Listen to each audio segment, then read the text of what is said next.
Hi, it's Christine Ruiz of ChristineDeco.com. Today's Friday, so the weekend is upon us. Well, it's going to be here. And for those of you who have kids in school, you know it's going to be Monday and Tuesday we have off. So it's going to be a nice long weekend, 4-day weekend, at least for the kids. And technically, are we? Well, today we're halfway through S.A.V.E.R.S. We'll be halfway through S.A.V.E.R.S. because we're going to cover V, which stands for visualization. And a quick recap, we're doing Lifesavers. Hi, Tawana. I hope I said your name right. If I didn't, could you spell it for me phonetically? Hi, Alicia. How are you? Thank you, ladies, for joining me. Feel free to share, hit the like button, show some love, wave something. Thanks, Alicia. I see you wave. So yeah, as a recap, Lifesavers, we are doing, thanks for the wave, we are doing, SAVER stands for, S is for silence, A is for, yes you did, great. A is for affirmations, V is for visualization, E is for exercise, R is for reading, and S is for scribing, writing. So V, I'm excited about all the different components. I really do like Lifesavers. Doing the Morning Miracle, the book is by Hal Elrod. And once again, if you guys don't have the audible version of the book and want it, and don't already have Audibles, let me know, because it does allow me to send you guys a free copy of it. If not, just pick up the book and get it from Amazon, your bookstore. I think if you even go to Hal Elrod's website, which I don't know it off the top of my head, but it's probably The Miracle Morning or something. Just type that up. I think he even gives you the first 2 chapters of the book for free. So you definitely can get the book, but I feel that it's worth it. Is it always easy to start doing a Miracle Morning? Typically, he says give yourself an hour. So instead of waking up your regular time, he'll say wake up an hour before. For me, instead of waking up around 6, I end up getting up around 5 o'clock, and I'm not always successful at it. I'm just going to be honest. But it's something that I really make the intent. Hi, Satara, and I'm intentful, or I have the intention to actually get it done. I've heard so much about the book. I need to check it out. You do. And I say that because one of the things I found interesting about the book is that he was saying when you speak to people who are really successful, not just financially, but truly like living their passion, whether they're in corporate America, whether they have their own business, whatever, they're different, but whether they're an athlete, a common thread is that they will all do some of the things in Lifesavers. I think what makes Hal's book unique, just like my face looks crooked. You know, they say nobody's really symmetrical, but I really feel like my face looks crooked sometimes. Anyhow, what makes his book unique is that he didn't just cover one of or some of what's covered, these different aspects. He actually decided to try doing them all together. And that was one of the things he said. He was like, most, the successful people are saying that they're getting up and exercising. Some people swear by just exercising in the morning, wakes you up, gets you excited for your day. Some people talk about just meditating. For the longest time, I just did meditation in the morning. The scribing part, thankfulness. I've talked about that. If any of you have been with me for a while watching my videos, I've talked about a long time ago how I would take the time to do a thankful journal every day, or gratitude journal every day. And I've done it different ways. Sometimes I've set the timer and said for 10 or 15 minutes, I'm just going to write everything I'm thankful for. And it's always good to do it in the morning because, the mornings when you start your day, you sort of set the tone, you set the pace for how your day is going to go. There's other times that I just said I'm going to write 10 things and I'm grateful for instead of doing a timer. So it just depends. And I think that's the beauty about life and systems is that hey Bobby, that it's your thing. So it's up to you and you have the freedom to try it, adjust it, change it, switch up the times, whatever it is. But I think as long as you're doing and you're making the effort and you're taking action and you're getting it done, that's the important part. So with V is for visualization, and of course, I'm brand new now, so I got notes. The definition of visualization is the formation of a mental image of something. So that's it. Visualization is simply having that mental picture. And I'm like halfway closed my eyes when I'm saying it, because when you're visualizing, you need to most of the time have your eyes closed and sort of take that inner journey, like really taking and closing your eyes and seeing it and experiencing it. A few things that you should know, or good tips as far as visualization, because people do them different. And some people, like I still do a vision board. I don't think I have it over in the corner. I showed it before, but I do a vision board. My family, that is one of the things that we do. It was a tradition when it was just me and Ava. And now that we're the Rose family, it's our tradition for New Year's Eve is while we're eating snacks and getting ready, watching the countdown performances, we also are arts and crafts, the table, everyone picks their area, and we create vision boards for the year.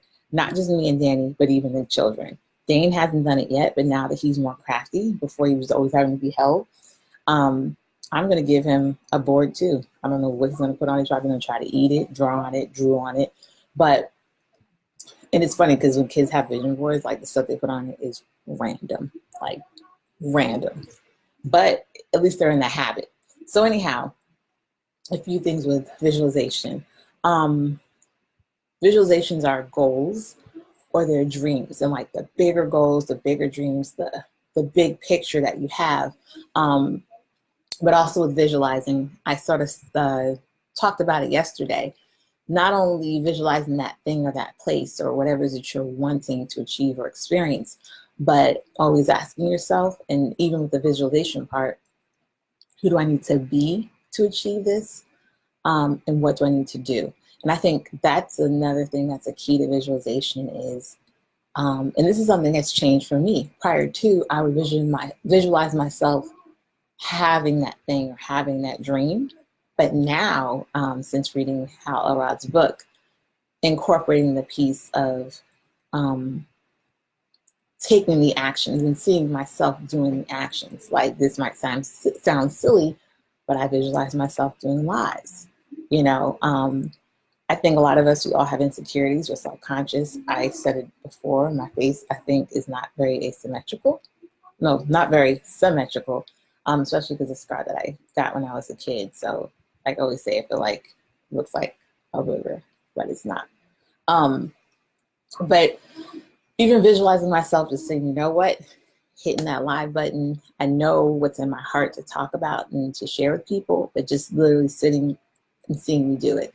And kind of teetering or segueing into that with visualization, making sure that you are not just seeing yourself do it, but that you're feeling it. Put emotions. Sometimes when my husband will walk into the room and he catches me like visualizing, he will literally like, you were cheesing. Like I would just have my eyes closed and literally cheesing, because when you visualize, you want to feel it. You want to be there. And going along with that, when visualizing, make sure that you are in first person. Make sure that you are the star. You are seeing it through your own eyes and not like a bird's eye view. Not you're the audience or you're seeing yourself. That was one thing when I would visualize marriage, because that was something that I wanted. Not everybody wants to be married. I wanted to be married, have a family that included me and a spouse, someone to share this with. And I would visualize just myself getting out of the bed in the morning, doing yoga, just kind of putting my feet down on the hardwood floors. And at the time, I did not have a house of hardwood floors.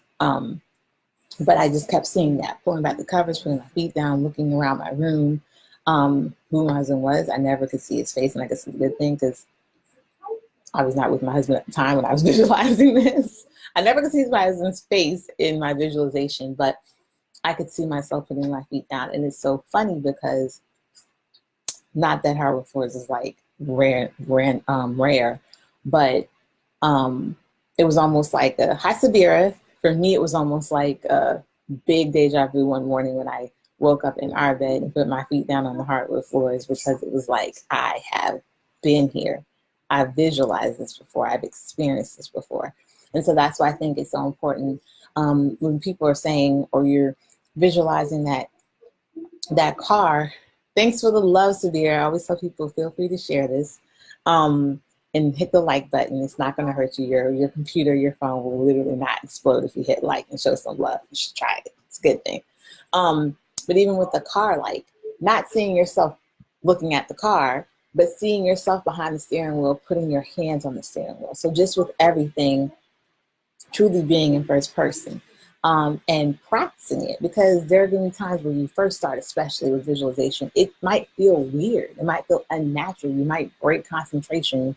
One minute you were visualizing and the next minute you're like, I'm thinking about something else. So you have grace with yourself. I said it yesterday, have grace with yourself and keep at it. Keep practicing it every day. Set your time that you're going to do it, and just show yourself that grace, because whatever it is that you really want and really desire, it's important enough for you to keep at it, even if you feel like you're failing in the beginning. And with everything, I always say, write it down. I was looking for my book, but school just started and I don't know, stuff is not organized in my house. I was looking for my notebook. I keep a lot of journals. This is one of them. But in my journal, I have it before. I was saying about that visualization. Not only did I visualize it in my eyes, but I wrote it down in detail. When you are visualizing, be specific. See the colors, the smells, the taste, the air, all that stuff. See it and feel it. And this might seem weird or maybe almost contradictory, but with all the visualization in those steps, you're laughing, Severe, I know. With even though you're being specific in visualizing, and that's even a task of you doing what it's going to take for you to get that thing or that person or that place or whatever it is, be open, be flexible, because we can, in our minds, have a plan. And I know a lot of times they say it in church, want to make God laugh, tell him your plans, because sometimes we're so focused on the method and the way and the specificity. I'm tongue-tied and I have a list, so whatever. Y'all get the point. We can be so stuck on the details and it going exactly the way we want it or see it that that sometimes we're like, we fight. Thank you for sharing, Sawyer, that we fight if it doesn't go the way we see it, but it doesn't mean we're not getting there. I'm trying to stay on topic, but I posted this before. I said, not delayed or denied, just different. Know that sometimes if you don't get that thing, it might be because you're getting better or different. You know what I'm saying? So when I do say prayers and I do have things, I say this or better. So that's number one, but that's just me. I say this or better, because sometimes I don't get that thing, but what I end up getting is better than I could imagine, or something I wasn't even seeing for myself that was meant for me.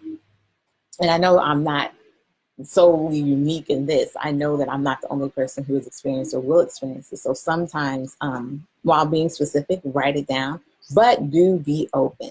Be open to the fact that that vision you have and that goal might come to you or might come into fruition in a bigger, better, different way. But it's going to be what is meant for you and ultimately what you need. Because like I said, we have ideas, but sometimes what's for us is bigger than our imagination. And sometimes it's because we're not as creative. I said it the other day, when we are stressing about things or feeling stuck in our anxiety and worrying, we're literally using our creativity the wrong way. We're using our creativity to think about, well, if I don't do this or this doesn't happen at this time, then this is going to happen in that. And we literally can run down the rabbit hole of what is. Instead of using our creativity, that same creativity, to produce good, to take us closer to the things we do want, to be positive. So that's something, let me see. Let me try to look at my notes real quick so I can stay on topic. When you visualize, see yourself doing the actions. Don't just see yourself having it. See yourself taking the actions, doing the tasks that it takes, and be open to the process. And again, it's important to say that, because we have to see ourselves, when we can see ourselves doing the task and taking the action, it sort of gives us that roadmap of what we actually need to do. If I want to write a book or be a great writer, well, guess what? Every day I should be writing, whether it's a blog post, whether I'm going on places like Upwork, in Fiverr and looking for people who need writing assignments, and they're going to pay a few bucks or a lot of bucks for it. You can only get there by doing those tasks, right? I can't run a marathon if I never even start running on the treadmill or start running in my neighborhood, right? So I have to see myself. If I want to run this marathon, I have to see myself practicing for this marathon, working out, watching what I eat, running, doing the things that I need to do. And honestly, when it comes to visualization, I talk about not only Hal Elrod and his thoughts on it, but Dr. Joe Dispenza. Y'all, I promise I had this book over here. Did I have these books yesterday? I have disappearing books. Hold on.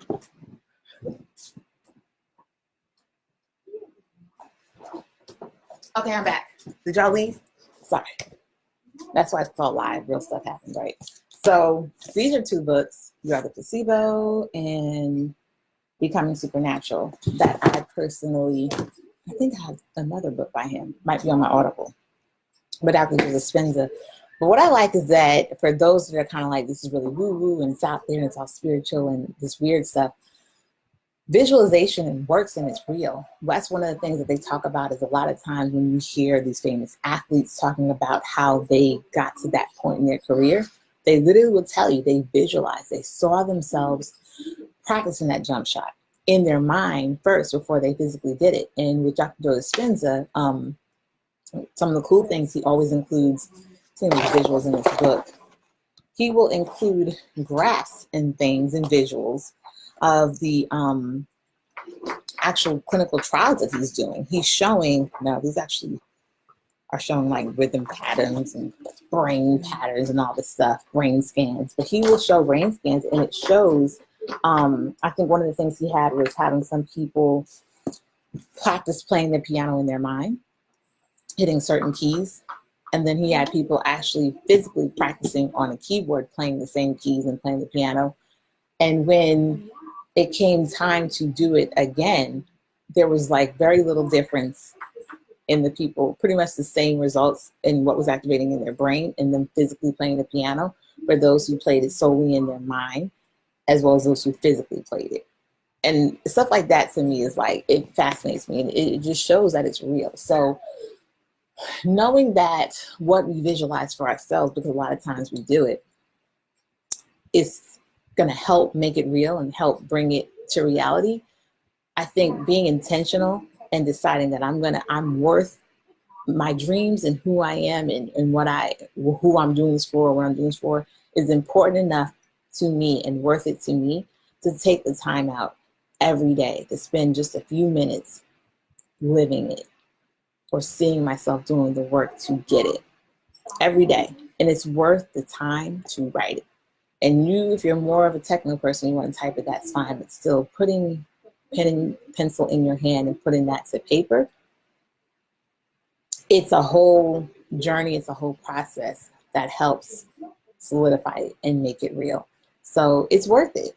So a few things. There are, I think Dr. Joe Dispenza has a free video series. I think it's from Hay House, who's his publisher.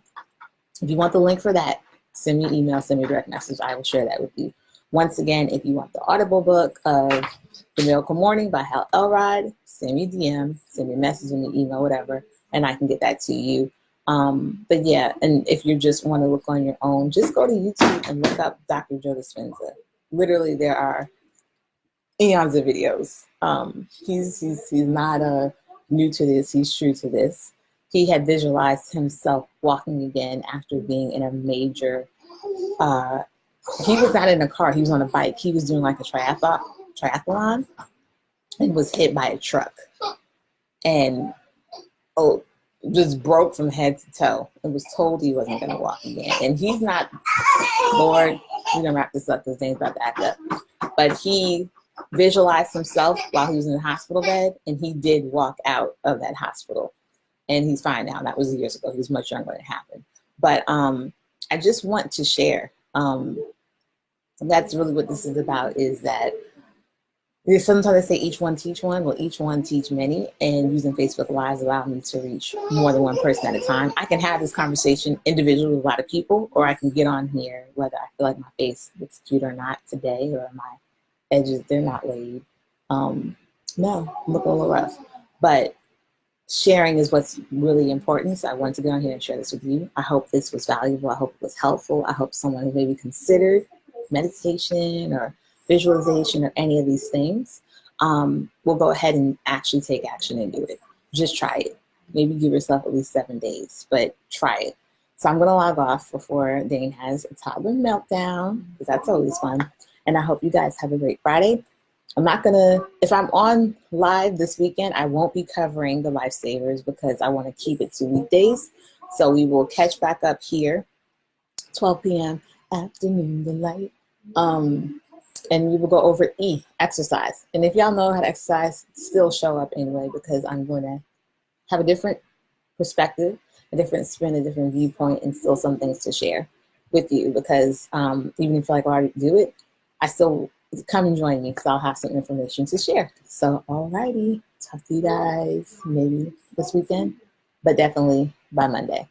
All right, bye.